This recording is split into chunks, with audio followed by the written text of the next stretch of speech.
গতিপথ পরিবর্তন করবে নিম্নচাপ। যেমন কথা তেমন কাজ। আজকে কিন্তু নিম্নচাপ তৈরি হয়েছে, যে ঘূর্ণাবর্তটি তৈরি হয়েছিল সেই ঘূর্ণাবর্ত থেকে আজকে কিন্তু অতি গভীর নিম্নচাপ তৈরি হয়েছে।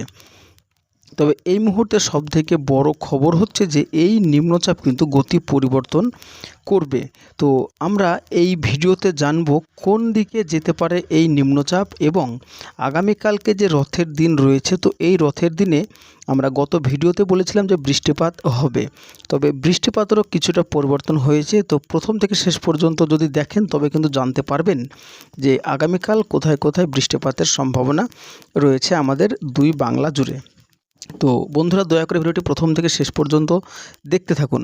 তো আমরা দেখে নেব এই নিম্নচাপ কোন দিকে যেতে পারে। তো আগামীকাল বৃহস্পতিবার যদি আমরা একটু বেলা বাড়িয়ে দিই, তো মানে টাইমটা একটু বাড়িয়ে দিই, তো দেখতে পাচ্ছি কিন্তু আমরা এই নিম্নচাপটি বিশেষ করে আগামী শুক্রবার পর্যন্ত এর প্রভাব থাকবে। তবে এই নিম্নচাপ আমাদের দক্ষিণবঙ্গের পশ্চিমের জেলাগুলোর উপর দিয়ে ধানবাদ, বিহার হয়ে কিন্তু বেরিয়ে যাবে।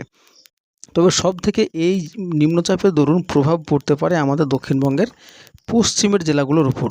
তাছাড়া বাদবাকি জেলার আকাশ মেঘলা থাকলেও কিন্তু পশ্চিমের জেলাগুলোতে ভারী বৃষ্টি হতে পারে, এমনটাই কিন্তু জানা যাচ্ছে। তো এবার আমরা সংক্ষিপ্ত আপডেটে জেনে নেব যে আগামীকাল রথের দিন কোথায় কোথায় বৃষ্টিপাতের সম্ভাবনা রয়েছে।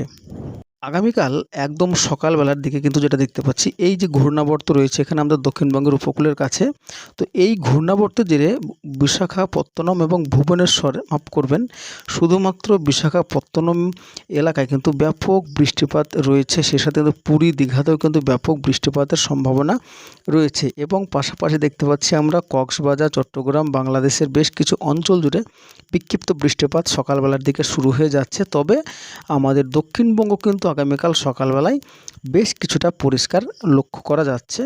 তবে হ্যাঁ, একদম সকালে পরিষ্কার থাকলেও কিন্তু বেলা বাড়ার সাথে সাথে কিন্তু দক্ষিণবঙ্গের আবহাওয়ার পরিবর্তন লক্ষ্য করা যাচ্ছে।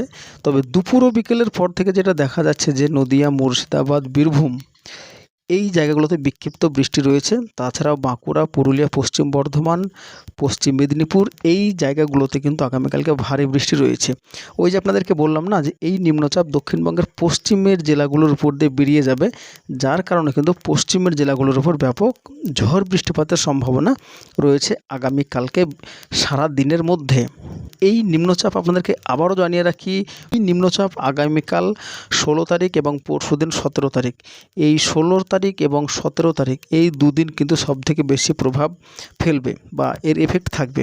শুক্রবারের দিন কিন্তু এই নিম্নচাপ অবস্থান করছে, যেটা আমরা দেখতে পাচ্ছি জামশেদপুরের কাছে, যার কারণে কিন্তু ব্যাপক বৃষ্টিপাতের সম্ভাবনা রয়েছে।